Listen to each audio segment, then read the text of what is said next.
going to go ahead and get things started. Thank you so much for coming out and joining us here in person, or if you're on Facebook right now watching, thank you for joining us. The event that we have tonight will focus on a couple different things, and then we will have time for interaction at the end. Well, not the end, the second half. We'll save that for any questions you may have. Let me go ahead and pray as we kick off the evening. All right. Father God, thank you for the freedom to meet like this and discuss important issues. I pray that you would give us wisdom as we tackle everything that we're going to address tonight. Thank you for Mark and his willingness to be here with us tonight. In Jesus' name, amen. Amen. Amen. So our goal for tonight, the title of the evening is Take a Stand. That we are as Christians supposed to stand up for what is true and what is right and what is biblical. We at Family Worship Center, at least, we believe that the Bible is the sole infallible rule of faith. It is the only perfect source of authority, and if the Bible talks about something or says something, our desire is to conform and align with what Scripture says.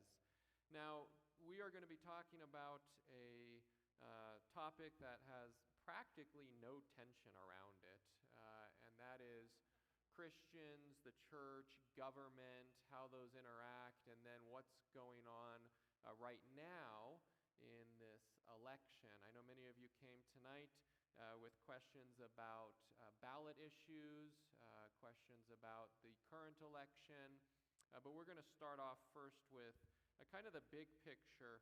There are many ways that Christians can take a stand in a culture. Obviously, the secular worldview has influenced every area of our culture. There's obviously education's a big one, media, business, family life, even religion in many ways has been influenced by the culture that we're dealing with right now. Good old Mark here, I didn't even tell him what questions were coming his way tonight. This is all on the spot, but that makes it authentic, right? That makes it real.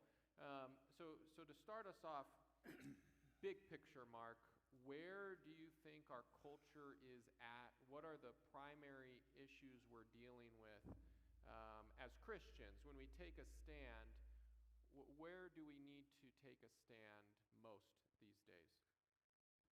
Well, without a doubt, I believe that the stand can be made by participating. Participation in government and in the election process is huge. I remember back when I was younger, and maybe not even so long ago, I used to hear at a church that I went to that we were set apart from the world, and we weren't supposed to be too active in government and making decisions and moving forward. And I remember being in seminary, and one of the classes in seminary was a class called Systematic Theology. And systematic theology, to me, was a great eye-opener because it made me understand, or helped me understand, that how I thought about God and who I thought God was literally how I viewed the world. And every decision that I make is based upon how I interact with God and how I felt about God. And what was eye-opening in systematic theology is that you had to start at the foundation, theology proper, which was the study of God. You had to get a right understanding of God before you could go on to bibliology, soteriology, all the way to eschatology, which is the end times. But how you make decisions and how you feel about those specific things were all dependent on how you felt about God. And one of the big things that came was eye-opening to me is that understanding the attributes and who God truly is left me with the understanding that I had no choice but to be involved in government. God is sovereign. God controls everything. God doesn't stay apart from government. God doesn't stay apart from our interactions with government. He actually calls us to be a part of that. And so we need to be involved and to take action because it's what God wants us to do. And once I understood the sovereignty and the omniscience and the omnipotence of God, it made so much sense that I needed to be involved in how our country runs and how our city runs and how our schools run. We need to be involved. The last thing we need to do is be apart from that. We need to be completely, unequivocally engrossed in how our communities are running. And so I think the things that Christians can do more than anything is to be involved, and be involved from every aspect of government and how it's run, from just voting or volunteering or being part of a board or a commission to running for positions, whatever that is, be involved. And when you have that Christian worldview involved in that part, things will change, things will move forward, and I think that's what my hope would be for everybody, is that Christians become more involved. So let's put you on the spot again real quick. Many Christians think there is this separation that's supposed to be taking place between the church and policy, government, and so on and so forth. To start, let's go Scripture first. Are there examples in Scripture where godly people are part of government and God is behind them in that role? Does that make sense? Absolutely. I mean, you can go to Daniel in Babylon, you can go to Joseph in Egypt. I mean, yeah.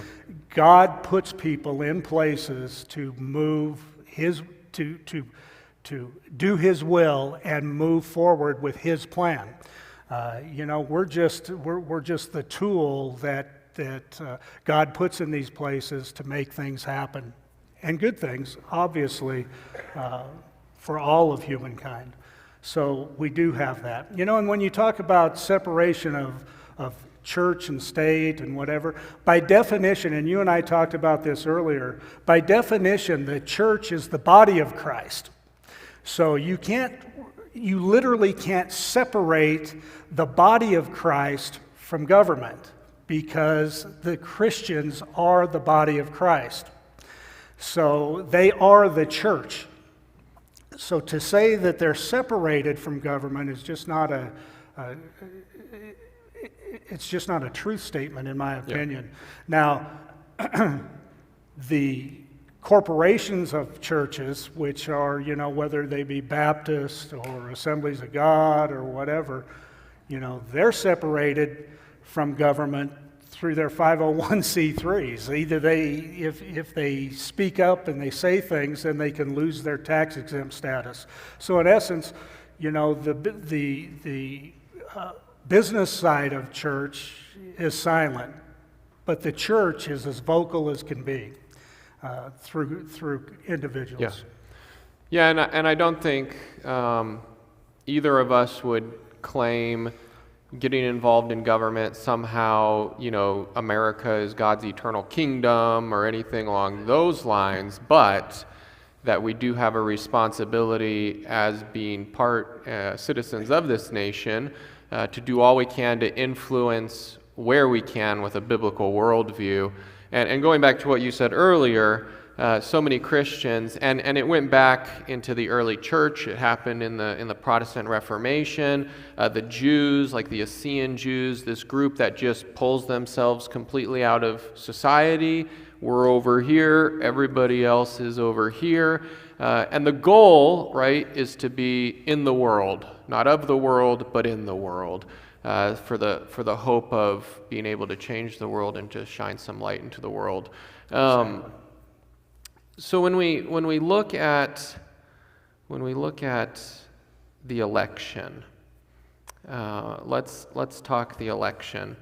Why is local government important? Obviously, we all understand to some degree it's important, but we tend to think of the big fight is for the presidency, which obviously that is a big fight, but why should people care about what's going on in this election, which is locally focused for the most part? Well, literally, what happens at the local level affects your lives more every day than anything that happens at the federal or the state level. I would say the federal the least, the state next, but the local government truly affects your day-to-day lives more than any of those. So to be involved in what's happening at your home on a daily basis has got to be a priority, I would think, and that's why I believe it's so important to be involved in the local level. There's nothing, I can tell you, the last 4 years on city council, some of the most discouraging things that happen is that there'll be big things coming up on an agenda on any particular Monday night. And you look out into the crowd and there's 2 or 3 people that are participating and have anything to say, if any, on some big issue. That becomes discouraging because I don't think that we have enough people, and we're not talking Christians, we're just talking about people who are part of the community and citizens of Pueblo. There's 7 people up there making huge decisions that will affect your everyday life, and nobody's involved, nobody cares. And I'm sure they care, because as soon as it gets passed, then I get the phone calls and the emails. But being on top of it and being aware and being involved in that process, even if it's a simple phone call to say, hey, Mark, I'm really concerned about this. I don't think that we should move forward, or I really like this, and I hope you support it, goes a long way, because we really don't get a whole lot of that. On some of the hot topic issues, we do, but the majority of things that affect you on a day-to-day basis, we have very little involvement from the community.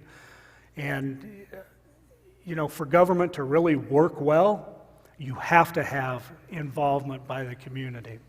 You have to know how your community feels, because, I represent you, and I may have an idea that I think should go one way, but the majority of you would tell me that I should rethink that and go the other way. I would truly listen to that and make my decision based on that information. But it's difficult when you're by yourself and you're making a decision and you didn't get a whole lot of input. So it's just I think it's very important, whether it comes to taxes, to street repair utilities, to whatever. It's just very important to have involvement from the community. And literally, we want communication. We want to be able to talk to everybody about it. So Mark, how would you describe the current state of Pueblo government as it relates to a biblical worldview and like-mindedness to most of the people in this crowd? Where are we at right now, and then is there any potential, without naming specific names, is there any potential for this to change? I truly get along and like everybody that I serve with on city council, and I think that there's not a person on city council or the mayor's office or county commissioners or whatever that don't truly love Pueblo and want the best for Pueblo. So I think we have great potential to move Pueblo forward. If we can stop the partisanship and people making decisions based upon these presuppositions that just seem to be bizarre in some cases, we can move forward. And I can tell you that people think the same way about me, that I have presuppositions and ideas that aren't normal, and I should change my mind. But I don't think you're ever going to get away from that. I think it's always going to be, when you bring a group of people together, you're going to have people with different worldviews and a different way of thinking that things should go. And that's when you just have to go into prayer and hope that God gives you the words to move people in a direction that you think is biblical and moving in the right direction. And sometimes it happens, sometimes it doesn't happen. But that gets back into the involvement process of if you have more involvement from more of the community who really care about our community, then decisions will be made based upon what the community wants, not necessarily what an individual wants to happen. So, what's the best way to find out the perspective of an individual running for election? So in a local election, right, there's so little information on the candidates that I think a lot of people are wondering, and you being a candidate. Yeah, I'm a candidate. Yeah, so I mean, as a candidate, what's the best way for people to figure out where you stand on key issues? Well, we all have our phone numbers, our emails, our Facebook, everything. You can always reach out and make a phone call or email or talk. Everybody's phone number and email is registered with the city clerk, so you could reach out to the city clerk, get the information. It's all public information, and reach out to candidates and ask them the questions that you think you should ask every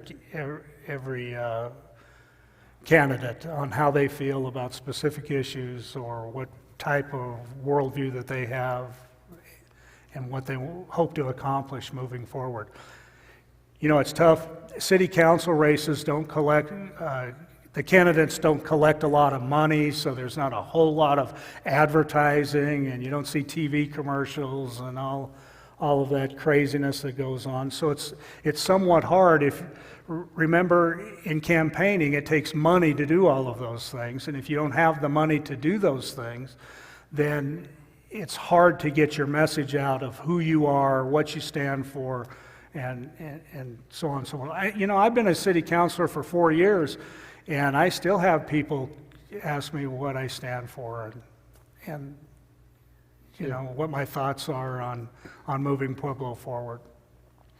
All right, so with that, and in the spirit of also having time for interaction in a little while, let's move to the local election and what it looks like. So we'll both chime in about the propositions, the state level. Quite a bit you said about the city ballot issue 2A. So we'll have you talk about that and give us some perspective on that. Let me just kind of introduce, many of you already aware of this, the current election. Is it fair to say this is the largest local election in terms of candidates? All of District 70 is up. District 60 has 2 seats. Out of 5, right? 5 for 70, which is the most they've had up at any one time. And that's all the seats. There's only 5 districts in District 70, so everybody in District 70 school board is up for election. 2 out of the 5 in District 60, but then City Council, 5 out of the 7 seats are also up for election, which may have happened one other time, but yeah, I don't remember that happening for a while, but and it's an unfortunate circumstance that made this happen. Sure, with Councilor Aguilera passing, yeah, Solange McCulley-Bachicha was appointed to his seat, and then because the city charter says we have to then run for election at the next available election, which is now. She's chosen not to run, so there's people running in that seat. So it would normally be 4 council seats in this election, 3 in the Yeah. next. And it'd normally be 3 District 70 seats and 2 District 60s running at the same time. Right. We just have more than we've had before in a single election right now, at a time when there's probably more opinion, if that's a fair word to use, between people about elections. So if you think this is a minor deal, this is what I'm trying to get across. If you think this is just another random election, there is far more on the line in this election in the local context than we've had before, probably ever before. If you are unhappy with how District 70 is being ran school-wise, every one of those seats is up for election right now, and there is no shortage of candidates running for those seats either. I think on average there's 2 or 3 per seat. There's some 15 or so candidates running for District 70 right now. And it's really hard to know about them. It's really hard to find information about them. I speak from experience, all right? I reached out to every city council candidate, and there's a number of them. I reached out to every District 60 school board member, every District 70 school board member, at least twice, most of them 3 times. And I got 9 or 10 responses total out of the 20 or 30 of them. So it can be hard to find information, but this is a big election. So let's go to what's on your ballot, all right? And then if you have questions about anything else, if it's candidate related, I'll probably take those questions, unless you want to chime in, but obviously you're a candidate, so you can just, that'll be up to your discretion. Ballot issue 2A, let's start local.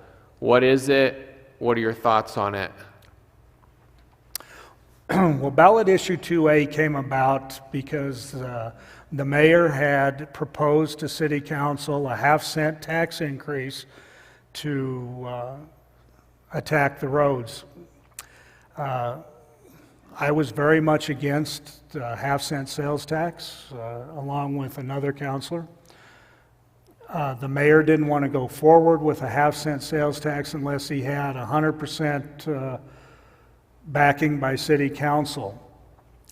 The council and the mayor decided to compromise. Instead of raising taxes, to ask the community to debruce the budget and allow us to keep the additional taxes over the Tabor limits to go directly for roads. I supported that. I thought it was a great compromise. Remember, when you're in government, you need to compromise. You can't just be a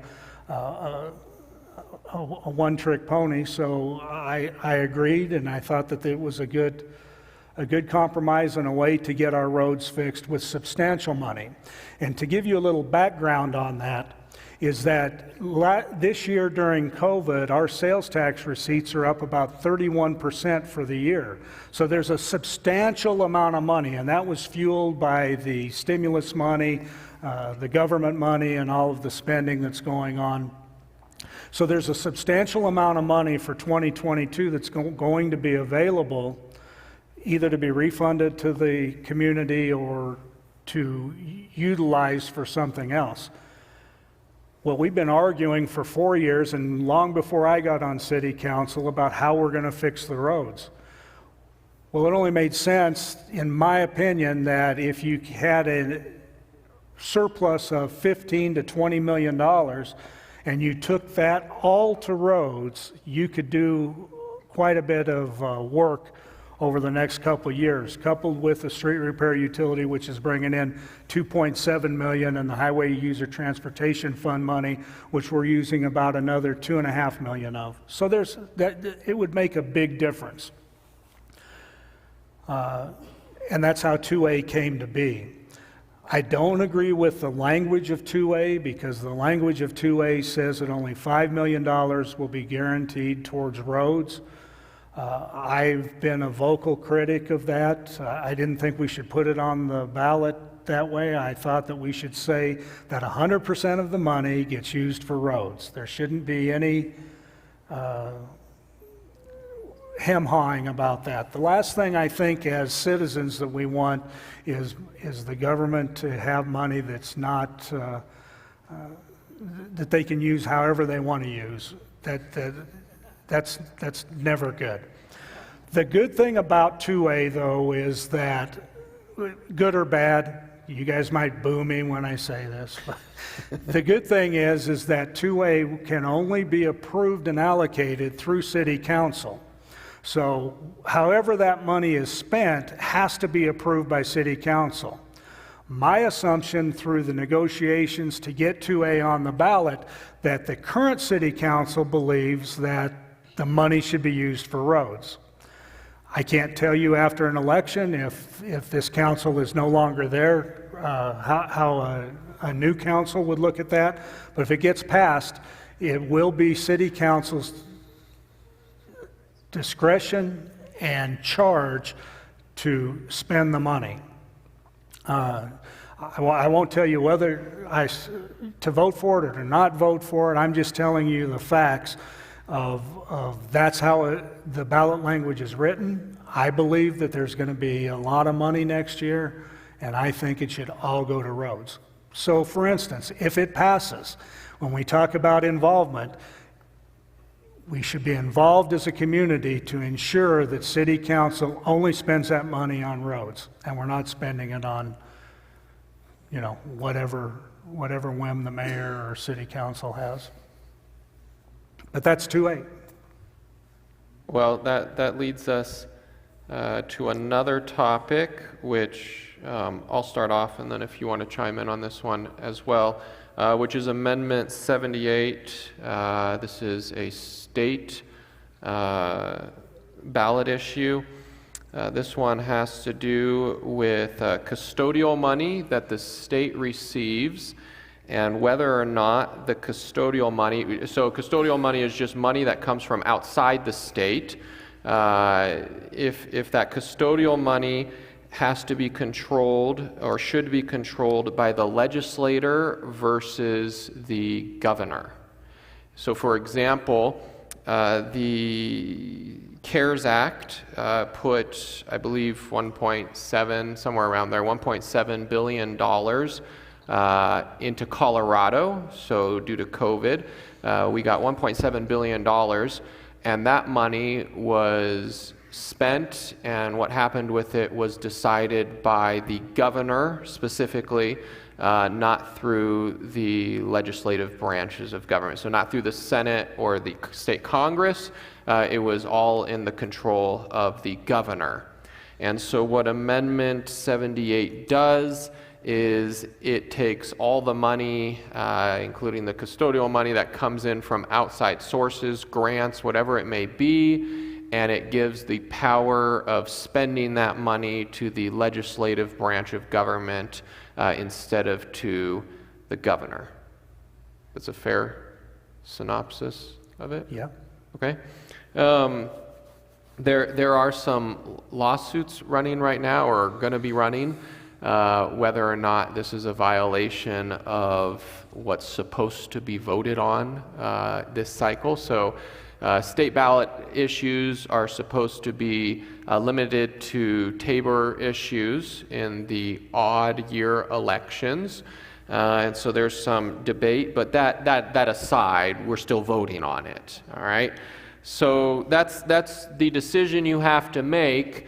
Should the money the state receives be spent at the discretion of the governor, or should it be spent at the discretion of the legislative branch of government? And the argument would be to provide more accountability for the spending. And I'll tell you one of the arguments against it, actually, just in terms of fairness, even though I have an opinion on this. In terms of fairness, one of the arguments against it is it could delay money reaching where it needs to reach. because instead of the governor, if there's a wildfire, the state receives a grant to help fight the wildfire. Instead of the governor just being able to say, there it is, they then have to call a special meeting if they're out of session and decide if they're going to send the money through. So that's the argument, that it'll delay things potentially. I have talked to people in the state legislature. They are able to pass laws that will prevent many of those delays, but that's Amendment 78. You want to add anything No. to 78? All right. Yeah, if you have questions in a moment, we'll go to questions, and that might be better. Proposition 119. You want to take it, or you want me? You don't want to take it? Well, it's 119 or 120. You got to take one of them. I'm not taking any of them. You're not taking any. He'll talk if you have questions, though. Proposition 119. This is a marijuana sales tax increase over the next 3 years to increase the marijuana sales tax by 5%. They are going to create, if it passes, a new government agency will be created to oversee the spending, and the spending will specifically go to helping low-income families with extracurricular out-of-school tutoring, investing in students who are at risk, and trying to help them succeed. Tries to help them succeed. Okay, so that's what it says. So some things to consider. I don't really care if you kind of know where I'm going in my vote. I won't just state it, but let me tell you just some things that came up as I researched and talked to some people about this. The first thing, new government agency. All right, so the question really is, should we create a new government agency, or would it be better to rewrite the whole thing and use existing institutions and programs in order to allocate the funds? So this is, you have to be careful. I have to be careful, and I'll be straightforward. Anytime I see something that says tax marijuana to pay for, I'm usually thinking, yeah, let's tax it more. I mean, that's my gut reaction is, let's tax marijuana. Because that's what we were told originally, is we will just milk it and get a lot of money on taxing. So my gut usually goes to tax, but then you have to just look at the whole picture and make a good decision. It's not as simple as simply tax marijuana. It's what are they going to do with the funds? And you can't think of it as it's either this or nothing. We could write something later that's better, that does the same thing in terms of the taxing, but not in how it's spent. So Proposition 119 is a marijuana sales tax increase for educational programs through a new government agency. And then Proposition 120. This one, it's not confusing, but it's run into confusion along the way. So Proposition 120 was originally written as a tax break, on a property tax break. And what happened, the bill was written, and then the Colorado legislator adjusted language inside of the state laws to make it so this bill does not do nearly what it was originally written to do. So this was supposed to give a property tax break across the board to your average individual, single-family homes. The language of the state legislator was then rewritten so that now it would only apply to multifamily homes, B&Bs, hotels, things along those lines would get a property tax break. Now, they are preparing to file lawsuits saying that you can't change language after something is written or it should be applied to the new language. Whatever happens there, this is a property tax break, but it is fairly small now compared to what it was originally written to do. Okay? So those are your local ballot issues, 2A, your state ballot issues. We could say more if we know more, if you have questions. But hey, Mark, before we go to questions, do you think that the church, believers, right? Do you think the church as a whole is doing well in being active in voting? Where are we at?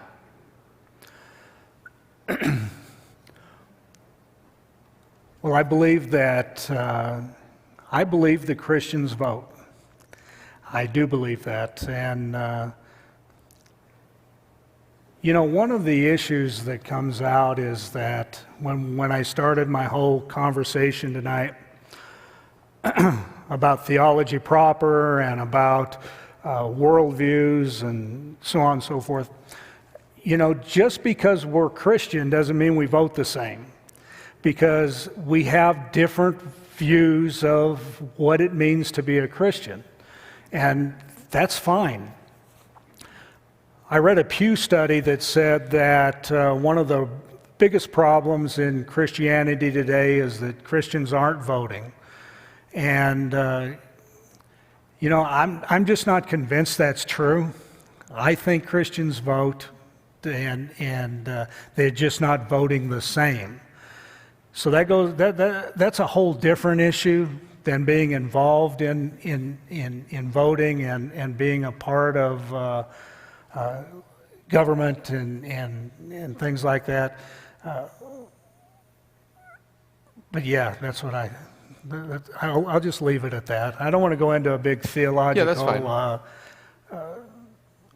breakdown of why I think that's true, but I do think that Christians vote. Do you think it would be helpful, this is on the fly, I didn't write this question down.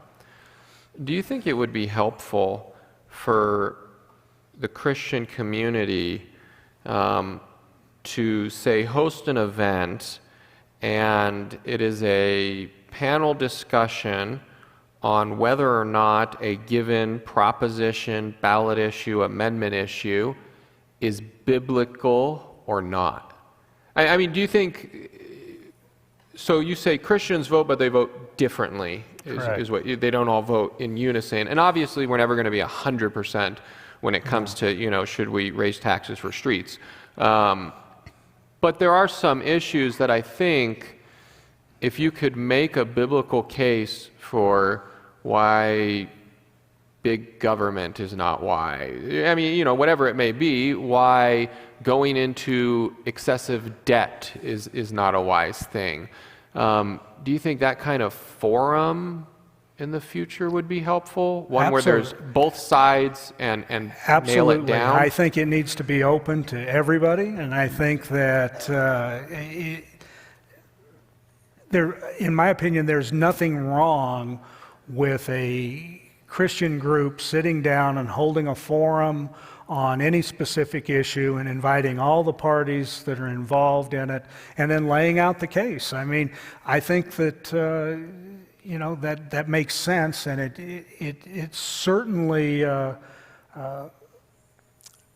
exposes people to all sides of the issue rather than one side. Probably one of the most frustrating things to anybody is that when people are not informed with a well-rounded explanation of why some people are for this, why some people are against it, if you're not a part of that conversation, then it's hard to vote, and it's hard to be to really be sure of what you're you're choosing when you mark that ballot. And we should be offering more opportunity, just like this, for people to be involved and ask questions and to look at different sides of each issue. And I don't think it's just a Christian thing. I think that's important. Yeah. Well, and in one sense, that might be beneficial if it's open to the community for Christians to be able to also take stands in dialogue and try to persuade on a biblical worldview why we have the stances that we have. Because Christians should be in the public circle, right? In the discussion, in the debate, active, because right now I don't know if it's the perspective of everybody. There's plenty of non-Christians that believe that the budgets are messed up and money's not being spent correctly. That's not a Christian thing. That's a community thing. Now, from a Christian worldview, you can explain, what stewardship is and how we're supposed to take care of the money that God gives us. But it's not. It's not just Christian. It's everybody, and that's why I think those dialogues need to happen, because we agree in this community on probably 98 or 99% of the things that happen. Nobody believes we should have structural deficit spending. Everybody thinks we ought to have our roads fixed. We need to deal with crime and so on and so forth. But we have different ideas on how to get to the end result. And if we had conversations between all sides to sit down and say, maybe this would be a good idea, maybe that'd be a good idea, that's nothing but positive. It'd be neat if the church almost stepped out and led the not led, but got involved. Exactly. Yeah, provided the space to do this. And it needs to quit being that this is the Christian way and this is the secular way, or this is the Republican way, this is the Democrat. I mean, if you look at the federal government, that's why we're where we're at today, is because all we're worried about is what are the Democratic values or the Republican values. But in reality, if they all want to come to the same place, but they can't get together because they draw lines in the sand. And I think there's a biblical argument that you shouldn't be doing that. That's not as long as how it's you do not it. a obvious moral issue. Exactly. Yeah. Exactly. And we'll take our stand on abortion. We'll take our stand on God's design and gender.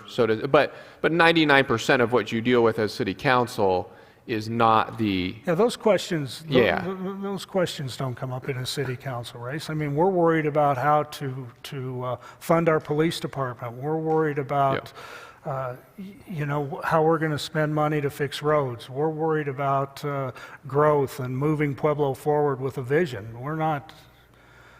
It might come up more in school people boards. Will bring up those things that will divide us.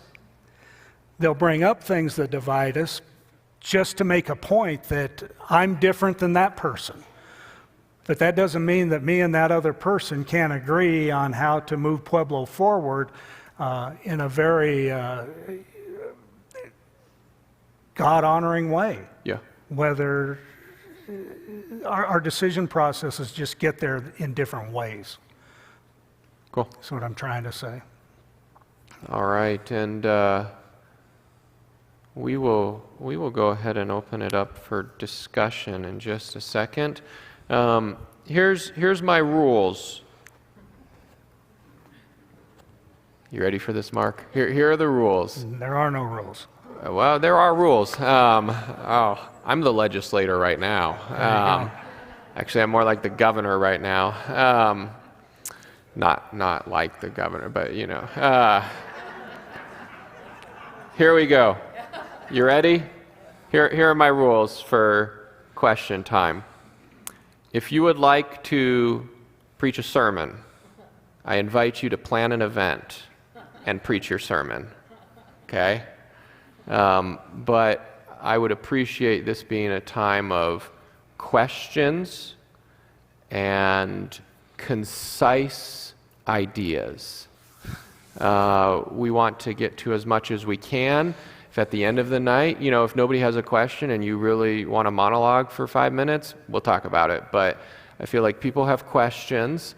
So here are the areas we'll allow questions in: government, elections, and Bible. Third one a little broad. If you have a question, though, how biblical worldview relates to government, specific issues, how we should handle certain topics in our culture, how we take a stand in specific spheres, we invite those questions as well. But if you have any questions about ballot issues, about the election as a whole, obviously that is the most topical that you could be.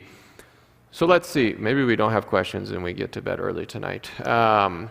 Who here has a question right off the bat? We're going to be here for a little while. Usually there's only one question to start, so this is a sign that there's going to be some time here. We'll ask that you use the microphone so it goes out over the live stream. Yeah, they can't hear you on live stream until you're talking in the microphone, so go ahead. Okay, my question is about the CRT issue as far as the school boards and how the city government is addressing this, because CRT basically all it does is divide and doesn't bring people together at all. All right, so let me start real quick. For those who are not aware, CRT is critical race theory, so that's the question. And if or what place it has inside schools, school boards managing that topic, or city. And I'll let you say, I think it's safe to say the city doesn't do too much as it relates to critical race theory. If anything, at least at this point, nothing's come up. That's a very live topic, though, when it comes to school boards. That would be true. You have to do the research to figure out what the candidates believe, because they have different beliefs. I promise you, there is a candidate running who is in favor, at least to some extent, of the CRT ideology. And there are many candidates I know that are running, at least in District 70, who are not in favor of CRT ideology.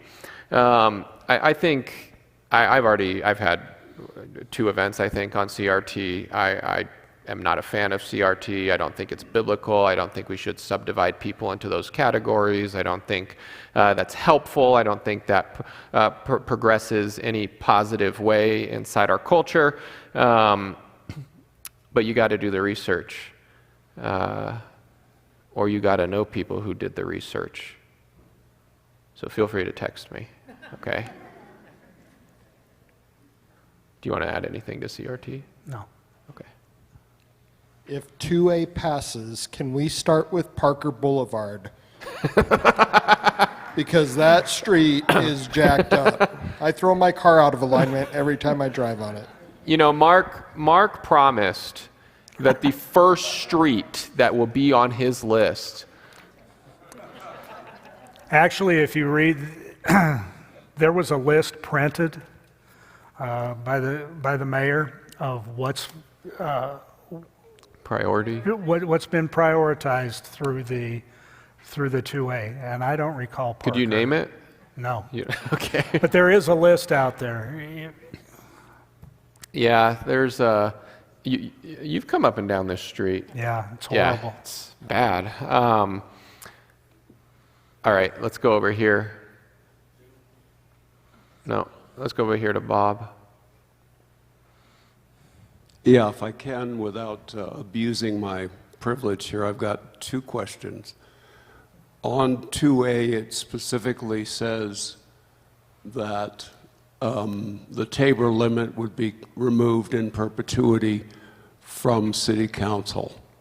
I frankly have a problem with that. That's my personal opinion. And the fact that they're limiting it to 5 million, I think, also presents a problem. So was that negotiated with City Council?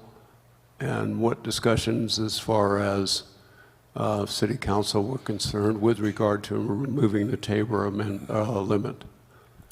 Yes, it was brought in front of City Council on first reading and on second reading. You know, as I said earlier tonight, I argued against the $5 million limit. I felt that every dollar should be spent on that, and I lost the vote. Okay.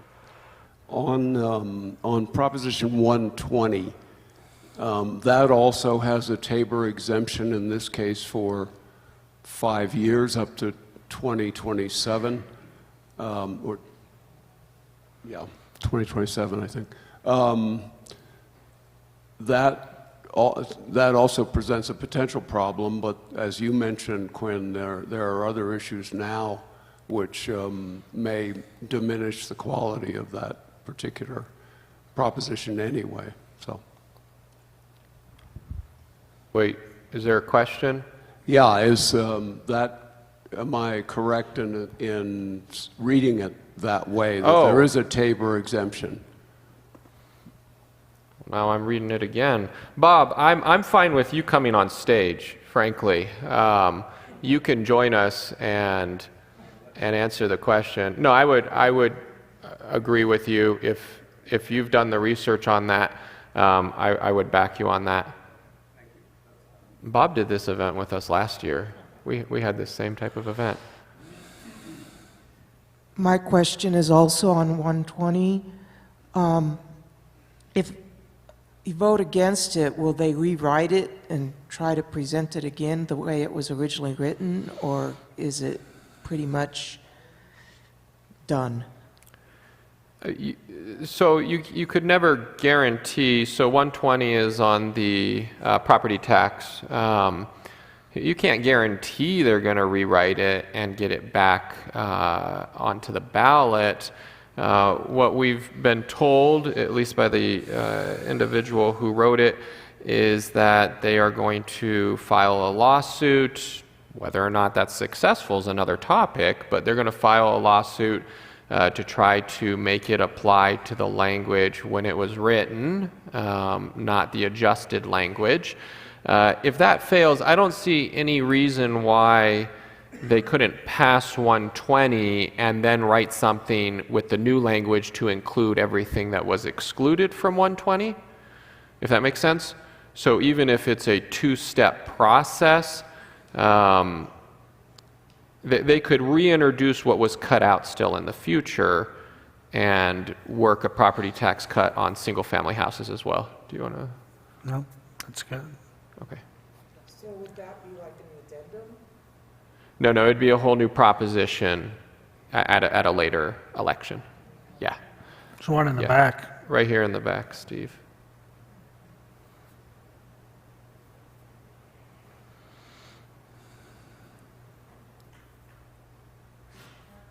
Oh.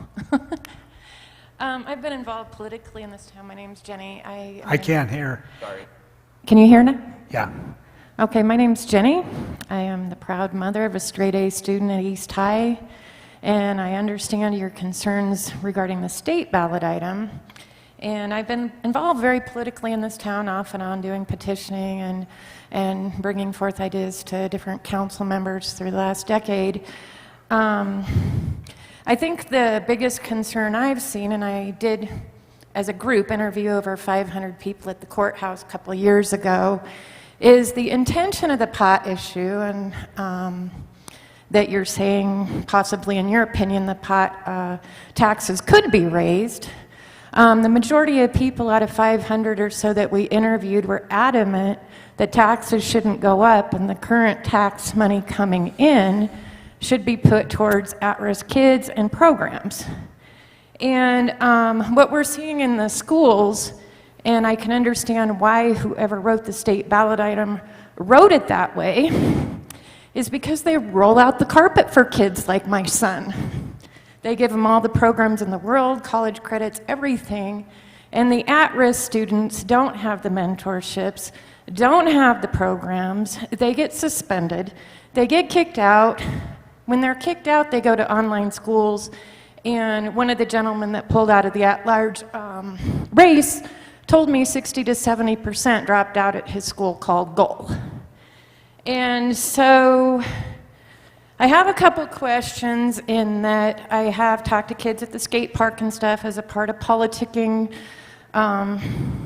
considering a civilian ballot item in the next year or two where the pot money coming into the city might go towards something similar to what the state's doing, which is about $2 million. Now, the county dedicates some of the pot money that's local to scholarships and kids, and that's what people think the pot money should be going for. And that is about $2 million with the city. Anyways, when I was talking with the kids at the skate park, they were in agreement they absolutely need mentorships. They would love to have bus programs where they can go after school and maybe outside of the schools where they have help. They get into their junior year, and my son can ace right through college classes his senior year, which he's doing. These kids can't.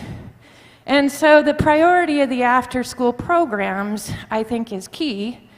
And one of the questions I have for the Christian community, and I was raised Baptist, so we hang out in big churches and sit in the back row and, etc. But I was invited, thank you. Anyways, is the kids have said when we've asked them that they would love to have mentors and some kind of program outside of the Boys and Girls Club that's very crowded, lots of people, one-on-one help. And so I have asked parents, and I used to collect 3x5 cards, and asked them, would you mind if it's a Christian or non-Christian mentor? And in my mind, the way I was raised, I would love to see the Christian community come out and provide some of the individual mentorships for these youth and these children that really, really need moral help, values. They're being raised without parents. They're being raised by grandparents. They're being raised by foster parents. I mean, some of these kids are really troubled. And in order to cut back the crime in this town, I think the Christian community could play a bigger role in such. I wanted to know if you'd be open to maybe forming some kind of program like that. And when I did talk to the East High principal, I asked him about the idea of a ballot item and more programs for youth. He was pretty adamant that those programs be held in the school if they're formal programs. And my mother in California, a very Christian retired teacher, does do after-school programs, and the schools here allow it. So I'm just wondering if you're opposed to the state ballot item. And in my mind, I would be opposed to raising the tax on pot. It drives the black market. It's already been raised too high in my mind. And if the Christian community would be willing in different churches to take on mentoring our youth and doing things with or without a ballot item. Thank you. You want me to start? Oh, yeah. Oh, yeah? Yeah, and it's not that I disagree with the need as far as after-school programs, investing in these kids. It's just whether or not I think this is the best route to reach it, specifically with this tax raising and with creating an independent government agency to oversee it. So I actually agree with you that we do need to reach this demographic. Our church, so I can only speak, I'm a pastor here, so I can only speak for our church, and in a moment if Mark wants to talk about churches generally in the community, he can. Our church has focused a lot of our resources on the west side. That's where we've decided. As one church, you can't grab the whole city, right? So as an individual congregation, we focused most of our resources on the west side before COVID, and COVID messed quite a few things up as far as our plans. We actually were trying to work on a program where we had a teacher aide inside every classroom at Cesar Chavez over here. And we were working on that with the administration over there, and then COVID hit, and everything kind of was thrown off.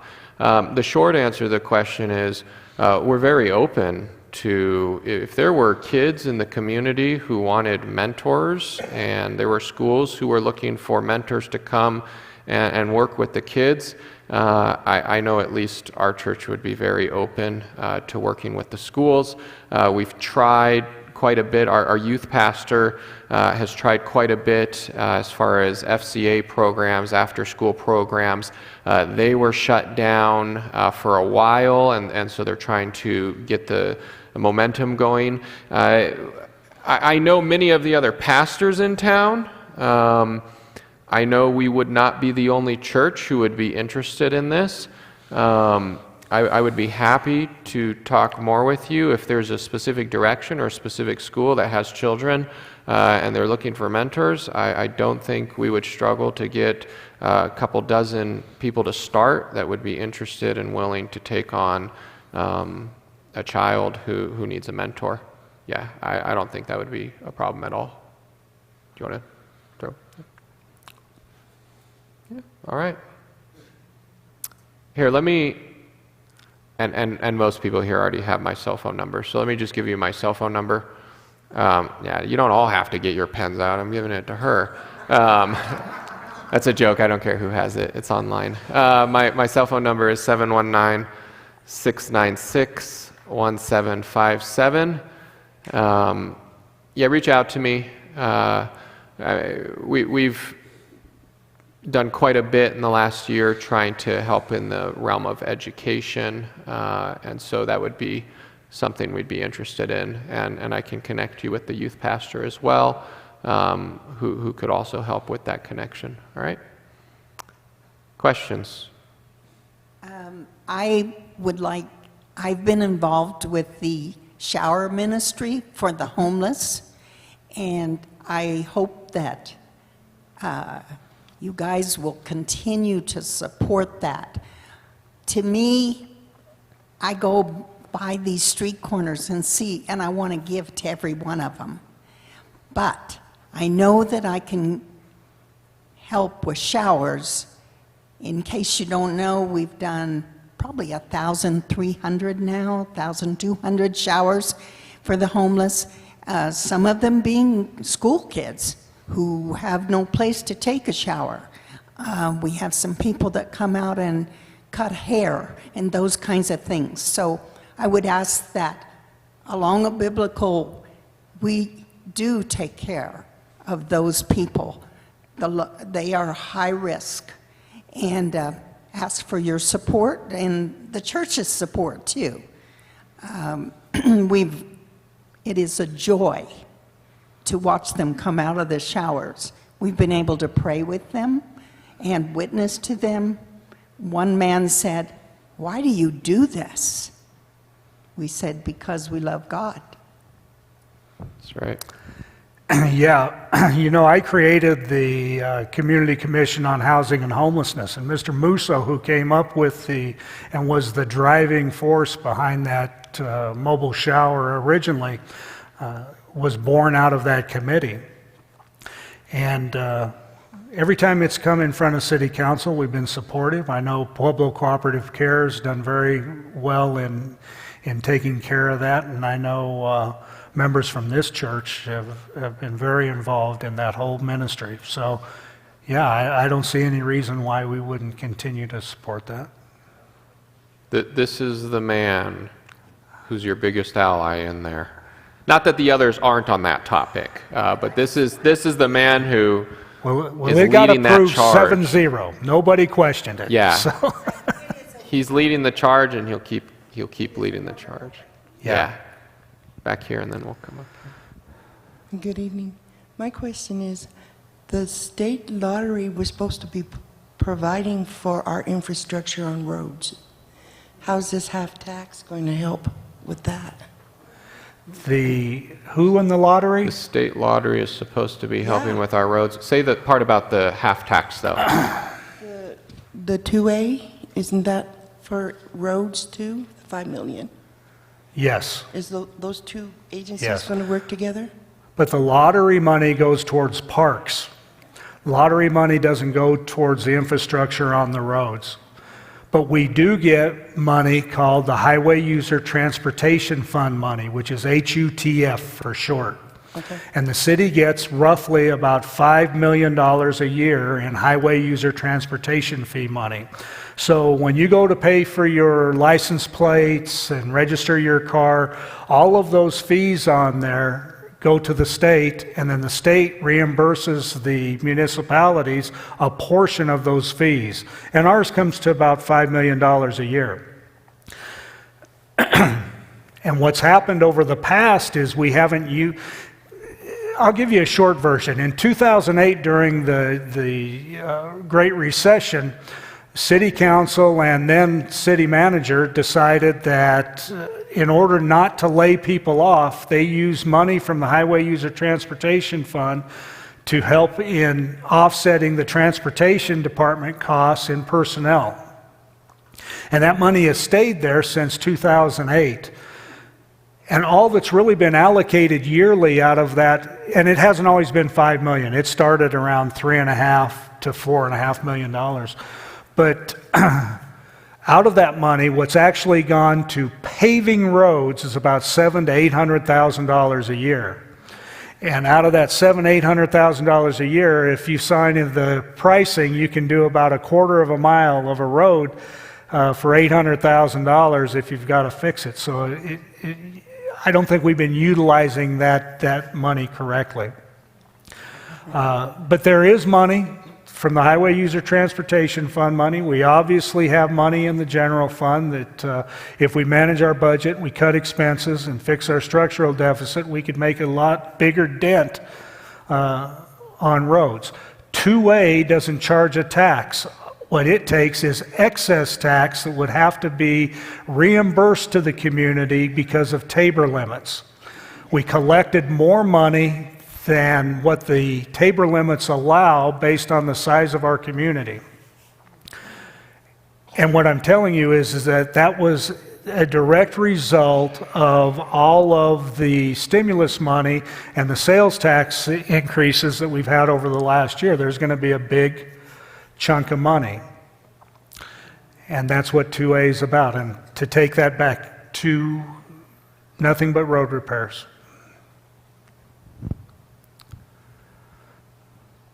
All right, we've got one over there, one over here, and we actually have a few online, but we'll do live first. Okay, I just want to understand Amendment 78. You're saying if it passes, then we have more branches for decisions rather than just the governor. Is that correct? On Amendment 78, they create an agency to oversee the spending of the money to go for after-school programs for at-risk children.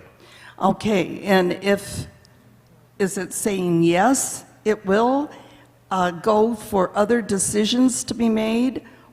Or is it saying if you say no, that it's a governor's decision on all this? Oh, yeah. I think we're looking at the different one. Sorry, 78. 78 is about, On the, you could have stopped me, Mark. Could have been like, you knew it was wrong. Come on, Mark.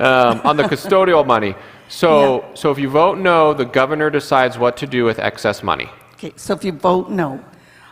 Okay, and you said it could delay if we don't, vote I threw out yes. an It could argument. possibly- Yeah. I threw out an argument that from the other side, you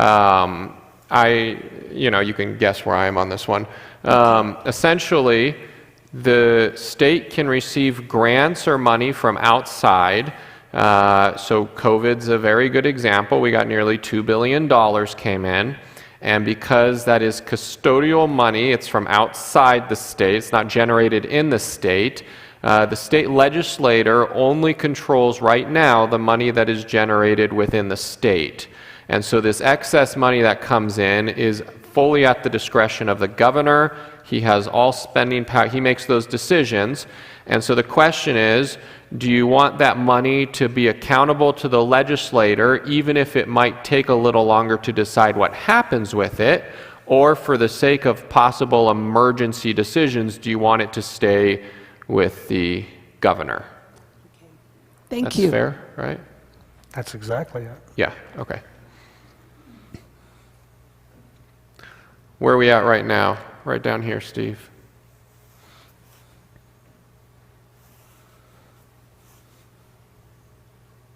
And actually, to piggyback off that, the CARES Act of what happened when we got that $2 billion, it was called ESSER funds. And so those ESSER funds were tied to a lot of these COVID restrictions that our kids are receiving in schools. So there was thousands and thousands of dollars that went to schools, and it was used because of whatever they agreed to with the COVID restrictions, masking and social distancing and all that stuff. They received that money with a string attached from the government. Yeah. Okay, so just Yeah, there's certain criteria that a That they school had in to that meet. case has to meet in order to be eligible for the money. Now they're discussing But that's decided by the governor. by the governor, and that's Yeah. they decided they were going to give money to teachers based off if they got the shot through that same CARES money, that kind of stuff. So just so you know. I'm a teacher, so that's how I know that too. But I've also done a lot of research and been at the school board meetings with because of my kids. So I just had another question, Mark, for you. I've attended quite a few city council meetings. I've even spoken at a couple. I just feel like what I have said and concerns that I've had have gone on deaf ears. I know you have been actually very receptive, and as well as another one, but there's a few that have not been, and actually have been quite rude and very upsetting, disrespectful to myself as well as many of my friends and family that have attended. So I was just wondering what you suggest we should do to get more receptiveness from the city council based on what our needs are or what our concerns are. Well, you do the right thing when you come to a public forum or you testify on either for or against an ordinance. That's obviously the best way to be heard. You know, if somebody's rude or disrespectful to you, you know, that's unfortunate. Obviously, that shouldn't happen, but as an elected official, they're only held accountable to the voters when voting time comes. So there's really no code of conduct or anything else like that that's in place to say that, you know, you need to be more receptive or whatever. So there's not an easy answer of how do you make somebody more receptive to something that they're unreceptive about. They just have to hear from a lot of people. And I think that's the easiest way to get to a government official, whether they're city council or they're the governor. When they know that they're on the side that is the minority, they may change their opinion and then in turn become more receptive to what's going on. So speaking is more helpful than even like emails or phone calls, or is all of it good?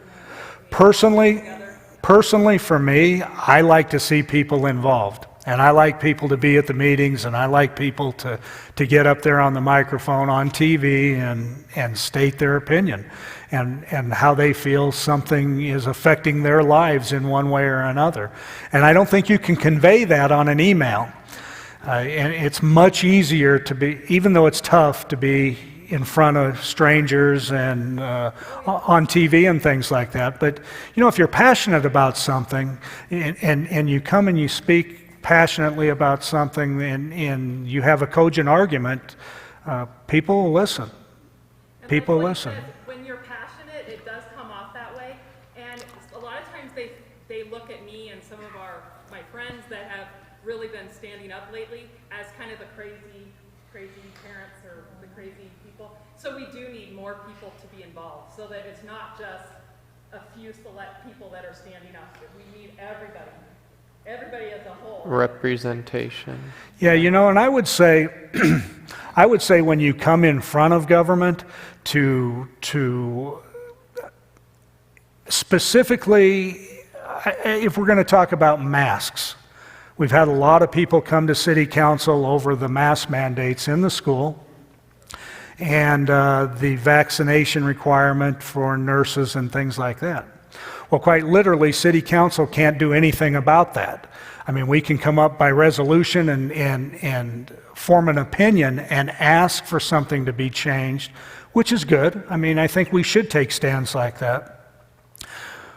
But what a lot of people, I think it's like any argument that you have with anybody or any difference of opinion. If you come to city council and you start telling city councilmen that they're stupid and that they're making a huge mistake on something they don't have any control over, they'll shut down.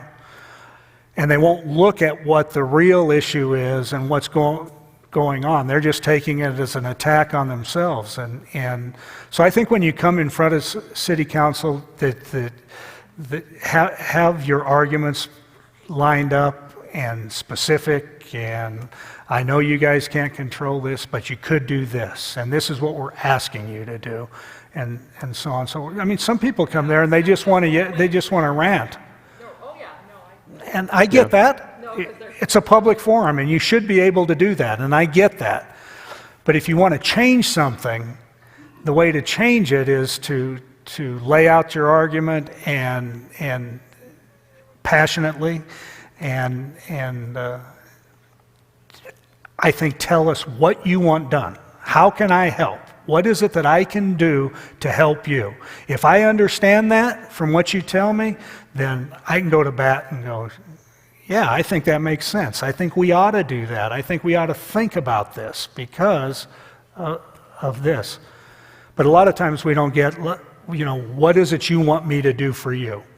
If you tell me that, then I can run with it. All right. We have, raise your hand high if you have a question, just so. Okay, here.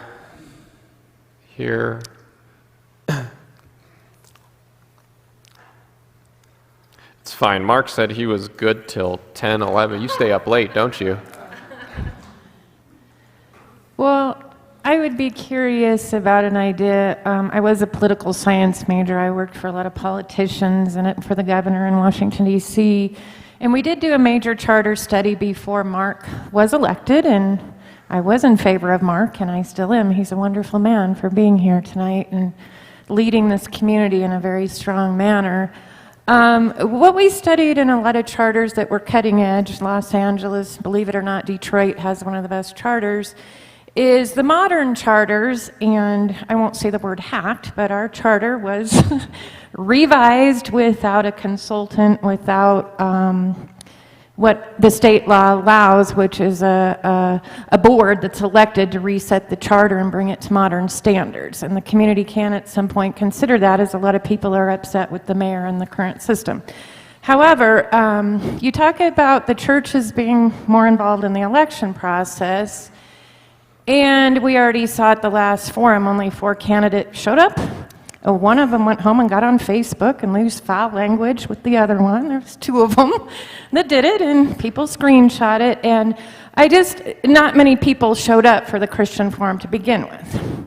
And so what they do in LA, Detroit, and the modern progressive cities like Portland, Oregon, where I'm from, is they create neighborhood councils. And I sat with the head of the police union and some other union members in this town, and we were looking at the idea of not a strong mayor, not a weak mayor, but in between with a city council member. Anyways, it's very complicated, but the idea of the neighborhood councils would be, like you said, with the school and the mentorships, because you're here where you are, you focus on the west side.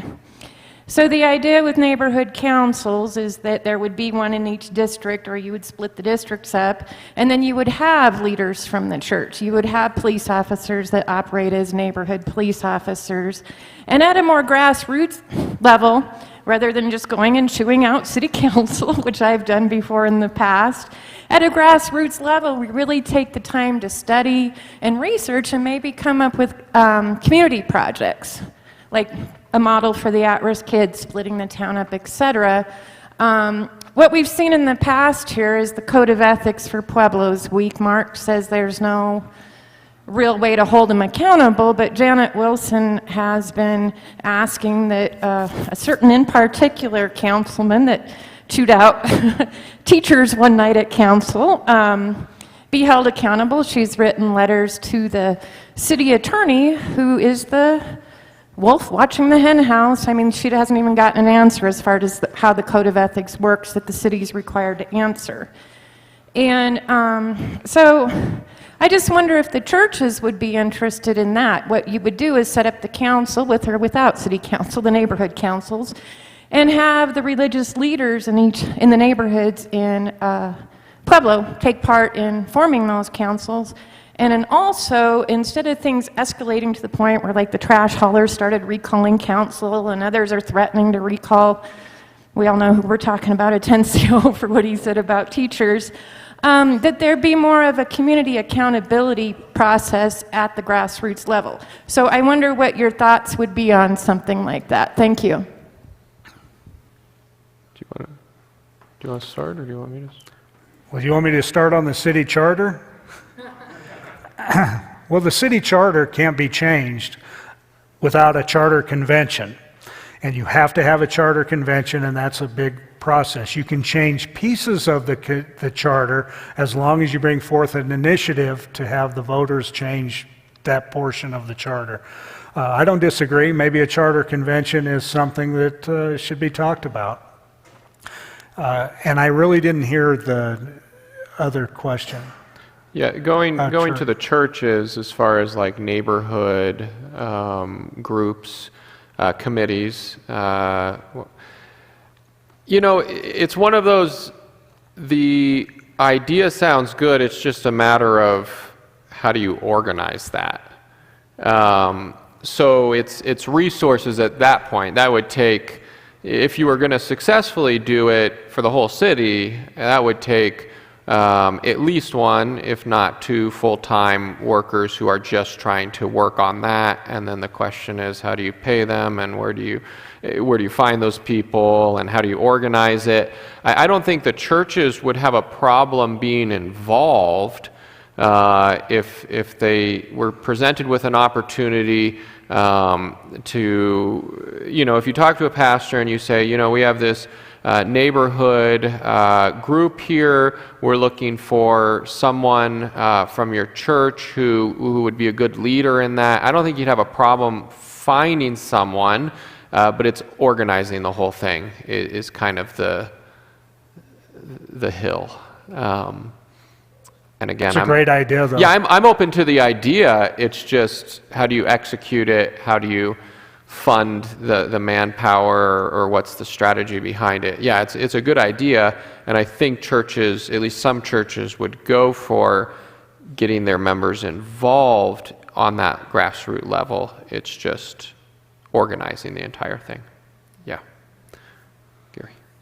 Okay, my question is about the homeless situation, as you are very well aware of. As she has said, there's a major issue with that. It's even becoming worse, because usually you see just guys occasionally standing on the corner asking for money, but now you see them practically everywhere, and there's more females out there looking, asking for money, and it's like, what is city council going to be able to do about the homeless situation? Are they going to be able to offer more resources for them, or are they going to be able to maybe set up another shelter, more like in the northern section, north area?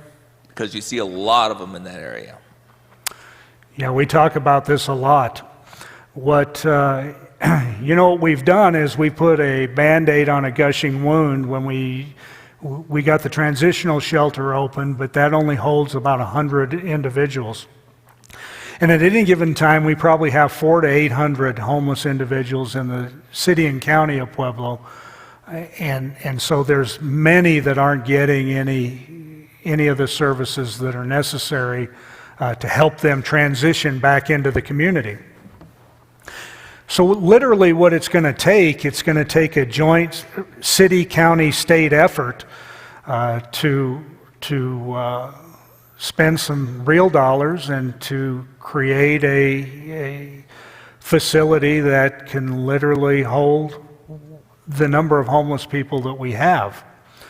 You know, you're probably talking about a $30 to $40 million project easily. I mean, that's just off the top of my head. I really don't have any idea, but I'm pretty sure I'm not far off on that. Multiply the current one. It's a lot of money, a lot of money. And the problem is that you don't have any political will to get that done. Organizations and the government everybody's fighting for a little bit of excess dollars. And you would literally have to make a huge, huge commitment to get this done. The city can't do it alone. The city will have to have the county partner with the city, and then we'll have to leverage DOLA dollars and everything we can from the state to be able to put that kind of facility together. The sad part of this is that, you know, it's shown in other areas, even El Paso County, which has spent millions and millions and millions of dollars on their facilities, that their beds go empty.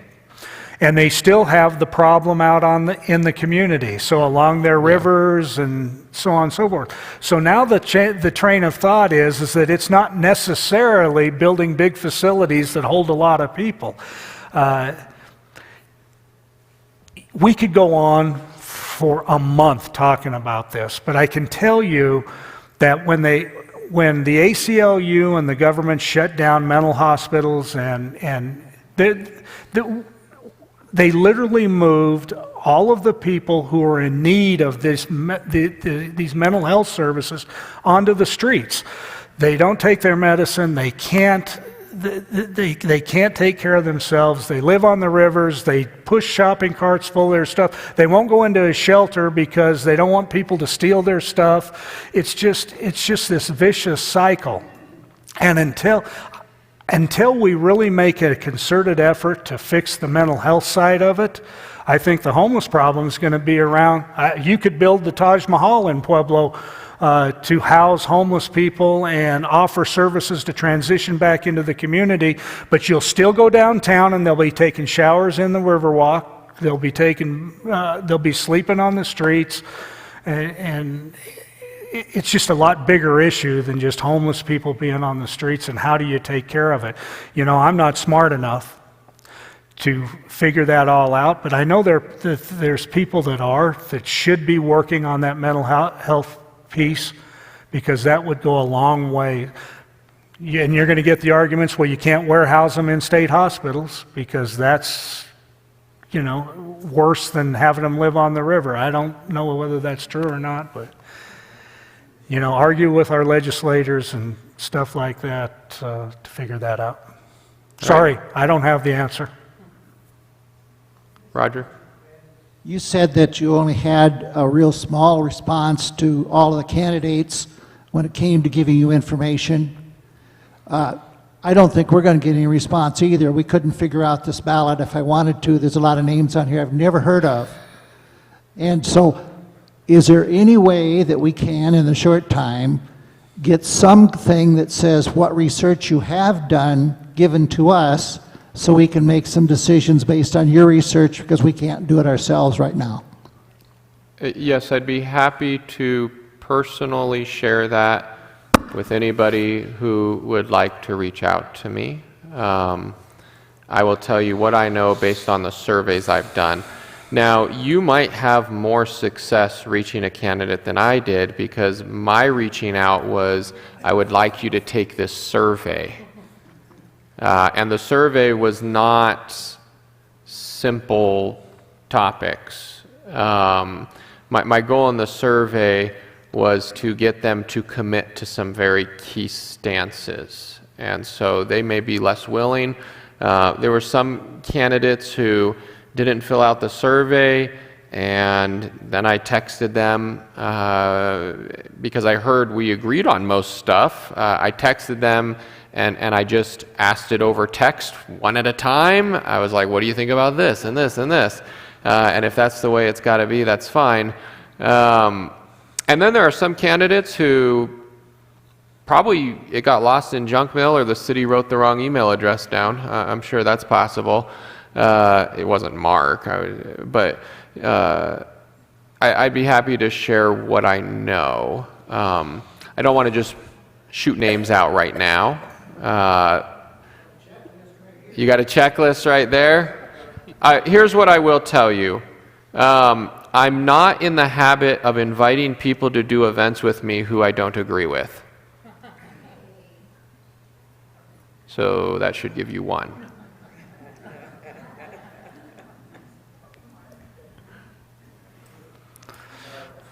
All right, 1 second, 1 second. How many questions are left in the room? Who are you pointing at over here? Right there. Jamie? Okay. So we're going to do these 3 questions, and then we'll be done. Okay? Humberto, go for it. Okay, Mike, I got more of an, I don't know what you want to call it, an opinion or what, but I believe that a lot of the people here are here because they have questions and they want to be, they want their votes to count. They want to be heard. The body of Christ has kind of been left out in what the direction of the city is going in the country. And I believe that that's why a lot of people are here. But I believe it would do us some good if we had a hub. And I've shared this with you. A hub would be, you know, like a place to go, like on the internet. Like if you have a website, and I shared this with you earlier, and you gave me that website, but I believe if you could give it to everybody here, so that our voices could be heard, because I believe we haven't been heard for many, many years. Yeah. And, yeah, I'm not shy about the group. The group is Forging Pueblo. We are working to try to disperse. That's who the survey went out through, was through that organization. Bob here is active in that organization. Mark's helped quite a bit with that group as well. COVID threw a wrench in some things getting done and growing, but the whole idea of the organization is for churches to network and work together on local, not just policy, but government policy, education, just trying to get churches to work more together. We live in a city where it can be hard to get churches to do things together.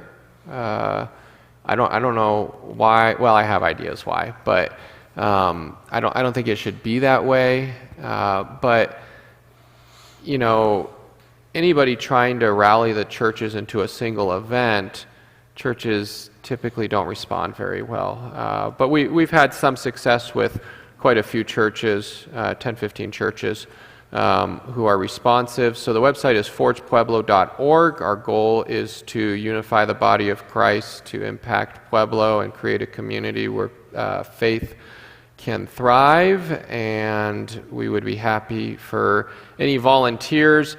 Essentially, Forging Pueblo is a network, is what it's turning out to be. It's a network for, right now, it's focused on elections, it's focused on policy, it's focused on finding candidates. If you are interested, I'll put this plug out there. If you are interested in getting involved in local government, it doesn't have to be through an election. So we had a 4-week, how long was that, Mark? That was 4 or 5 weeks, right? Training on Zoom. And it was for getting involved in local government, and the emphasis was on boards and commissions.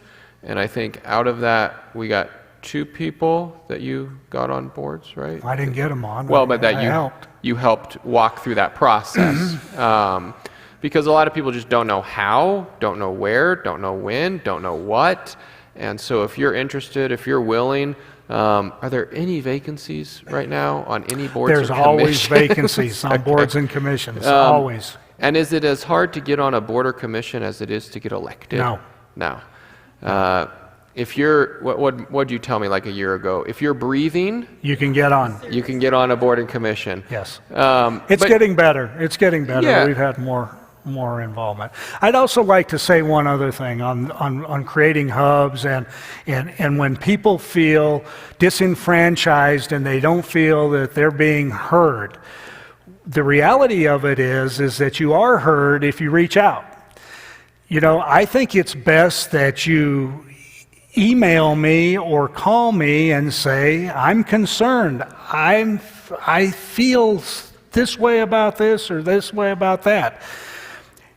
I always go back to this deal. You know, the reason I ran for government was that one of the main reasons was that I would sit around at the kitchen table and just gripe at my wife all morning long because I'd read the paper and say, oh my gosh, this is horrible, this is bad, this is bad. Then finally I decided, well, it doesn't do any good griping to my wife about it. I can do something about it and get involved.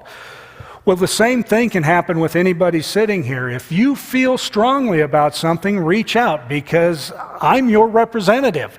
I'm the one that is there to listen to your concerns and then to take that to City Council and try and make something happen about it. It does you no good to sit in a group with Facebookers and sit around and gripe about the way that the city's running because you're not getting to anybody that can make a difference and change the way that it's going.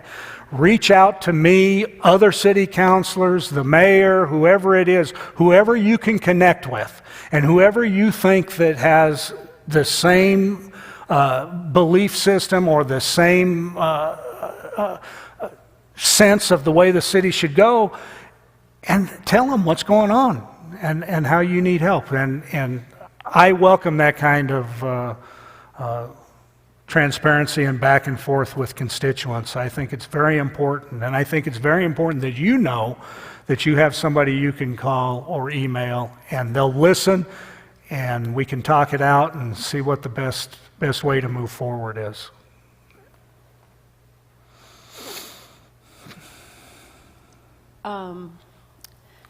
Councilman Aliff said a while ago that he believes Christians do vote. The what?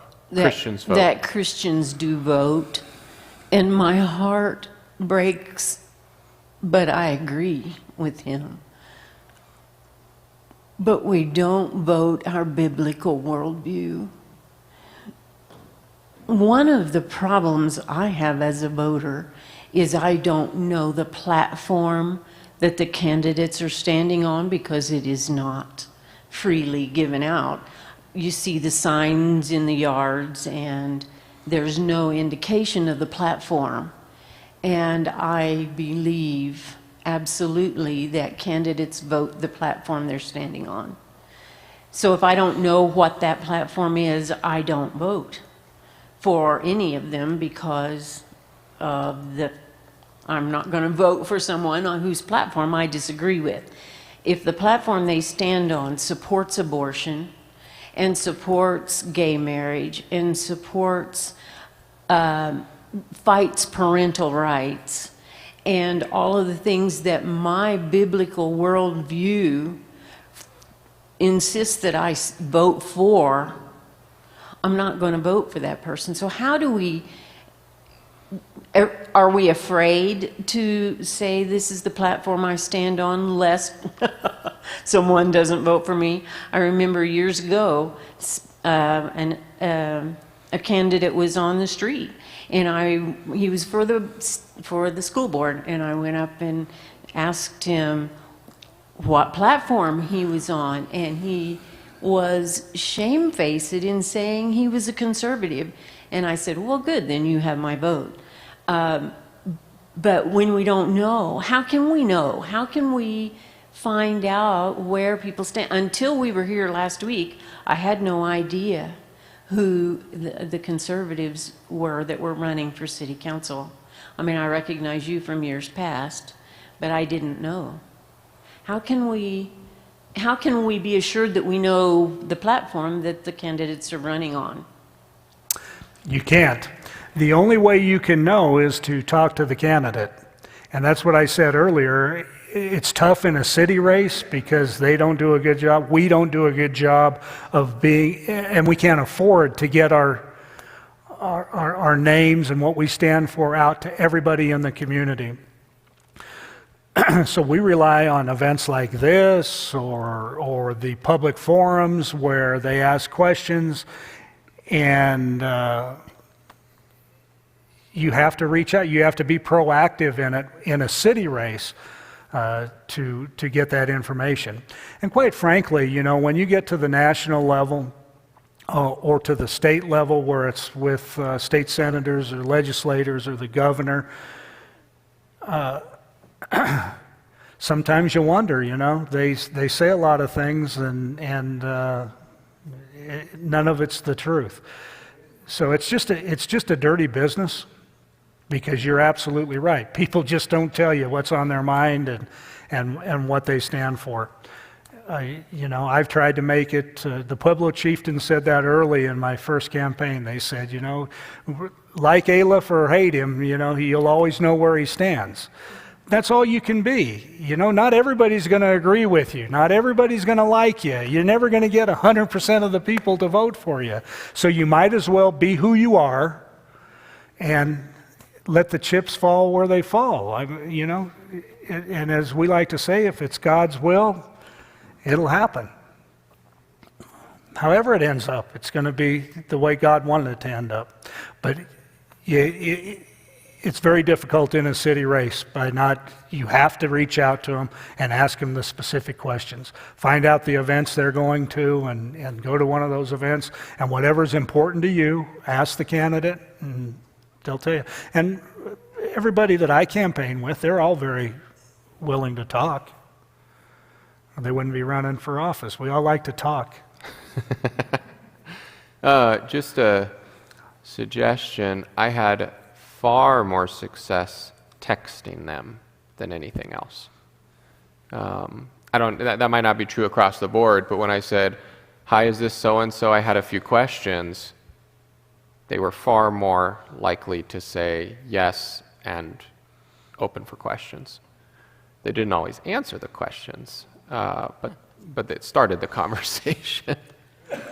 So yes, I agree. You do have to reach out, but some of the board members I know for sure are supposed to be nonpartisan. They're not supposed to really tell you right out what they are, but you can tell by the way they speak and what they say they support or don't support, right? Same with you, everything's right? nonpartisan. You're not a Republican, you're not a Democrat or an independent. You're just running for office. Exactly. But you're absolutely right. I mean, you can spot a conservative a mile away, right? Yeah, definitely, yeah. And I know that a bunch of the District 70 candidates have websites, so and I'd be happy to give you those. I have them readily available, actually, but or I'm sure Quinn does too, I don't know. But that's just basically what I was going to say. Yeah, because I've been very involved in the District 70 board meetings, and I know all the candidates actually that are conservative running. And for District 70, they threw out the idea about a forum, but it wasn't going to be till a few days from now, which was pretty late in the grand scale of things. Did they? Okay. So do the research. My experience is the school board members were more likely to reply in District 70 than any other race. You're right there. All these races are nonpartisan, but that doesn't mean that with 3 questions you can't figure out almost everything you want to know about their worldview. Now, what they'll say about roads versus not roads is different, but in many ways, I look for someone that I trust their worldview, even if they might have a difference on a road, because I'm looking for people that I trust. I'm looking for people who I have very baseline agreements with. My question, and I'll be completely honest, if I'm talking to a candidate, I never say, well, what party are you affiliated? That's just not even my question. I have my list of questions. If you want to see what was on the survey, you're welcome to text me, and I'll send you the link to the survey that they took. You won't have a code to punch in to show that you're a candidate, but you can look at the questions. You do the research you can, but obviously at the end of the day, that's the most difficult thing about a local election, is it's hard to find information about the people, which means maybe we need to do more things? I don't know, because a lot of them didn't even come. You came, Mark. I came. Thank you. Yeah, thank you. Thank you for coming.